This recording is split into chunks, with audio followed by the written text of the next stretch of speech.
بتائیں مجھے جتنے خودکش حملے اس دور میں ہوئے ہیں پاکستان کی 55 سالہ تاریخ میں نہیں ہوئے. کیوں؟ اس لیے کہ گھٹن جتنی زیادہ کریں گے وہ دھماکہ ہوگا. یہ جو چھوٹا سا وہ والو کھول دیتے ہیں نا کہ یہاں سے ہوا نکلتی رہے, وہ اسی لیے کرتے ہیں کہ پریشر کوکر پھٹے نہیں. ہمارا معاشرہ جو ہے نا وہ بقول صدیق سالک مرحوم وہ پریشر کوکر بنتا جا رہا ہے.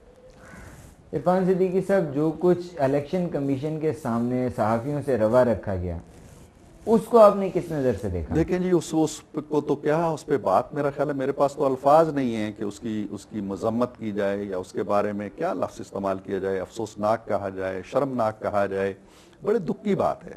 یعنی صحافی کیا ہوتا؟ صحافی تو پارٹی نہیں ہوتا. صحافی کو تو اپنا پیشہ ورانہ فریضہ ادا کرنا ہے, اپنی پیشہ ورانہ ذمہ داری ادا کرنی ہے, لوگوں تک حقائق پہنچانے ہیں, جو کچھ ہو رہا ہے اس کی تصویر کشی کرنی ہے. آپ اس کو اس حق سے کیوں محروم کرتے ہیں؟ اس لیے کہ جو کچھ ہو رہا ہے اس سے آپ کے بارے میں اگر کوئی نیگیٹو میسج آتا ہے تو اس چیز کو روکو, وہ کام نہ کرو. بجائے اس کے کہ کام تو ہم یہی کریں گے, ہم کرد کو بھی ماریں گے, ہم اعتزاز کو بھی ماریں گے, ہم جو موٹر کیڈز ہیں ان کو گزرنے دیں گے, ہم ان کو وی آئی پی ٹریٹمنٹ دیں گے, ان کو ہم ڈنڈے ماریں گے, لیکن صحافی نہ دکھائیں. صحافی کیوں نہیں دکھائے گا؟ اگر آپ ان سے اچھا سلوک کریں گے, آپ جس طرح ان سے کیا ہے آپ ان کے بھی گلے میں پھولوں کا ہار ڈال کے لے جائیں گے تو صحافی وہ بھی دکھائیں گے. تو کہنے کا مطلب یہ ہے کہ صحافیوں کے ساتھ جو رویہ انہوں نے روا رکھا ہے یہاں پہ بھی اور پشاور میں بھی اور کراچی میں بھی اور لاہور میں بھی, اس سے لگتا ہے کہ کوئی سینٹرل کمانڈ تھی جہاں سے یہ حکم جاری ہوا کہ یہ وہ طبقہ ہے جو ہمارے لیے مشکلات پیدا کر رہا ہے. سیاسی جماعتوں کو ہم نے ایک طرف کر دیا ہے, وہاں سے کوئی مسئلہ نہیں ہو رہا ہے. دو طبقے ہیں جو ہمارے لیے پریشانی کر رہے ہیں, ایک وکلا ہیں, ایک صحافی ہیں. ان کو جتنا مار سکتے ہو مارو, ان کو ڈراؤ, ان کو دمکاؤ, ان کو دھکیلو تاکہ یہ بھی اپنی ڈینز میں چلے جائیں اور ہم چین کی بانسری بجاتے ہوئے اپنے اقتدار کا جو سفر ہے جاری رکھیں. یہ ایسا نہیں ہوگا.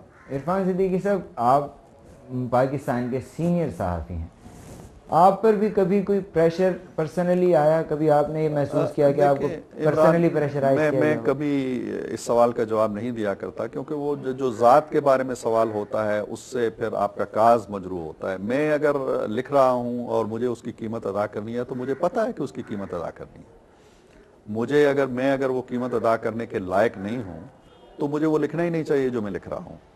یہ میرا اور میرے ضمیر کا اور میری ایمان کا معاملہ ہے, اور اس کی راہ میں جو مشکل آئے میں اس کا تذکرہ بھی نہیں سمجھتا ہوں. میں اس تذکرے کو بھی اپنے جو فریضہ ہے اس کے لیے ایک چھوٹی سی زکوٰۃ خیال کرتا ہوں. لہٰذا یہ مشکلات جو آتی ہیں یہ آنی چاہیے. میں اگر سچ کا راستہ چنتا ہوں یا حق کا راستہ چنتا ہوں تو مجھے معلوم ہونا چاہیے کہ یہ راستہ کتنا مشکل ہے. پھر بعد میں یہ کہنا جی کہ اس میں تو کانٹے ہیں. صدیقی صاحب, صحافی تنظیموں کو کیا علائی عمل اختیار کرنا چاہیے؟ میرا خیال ہے جی بنیادی بات یہ ہے کہ یونٹی ان کے اندر ہونی چاہیے. یونٹی ہونی چاہیے, اور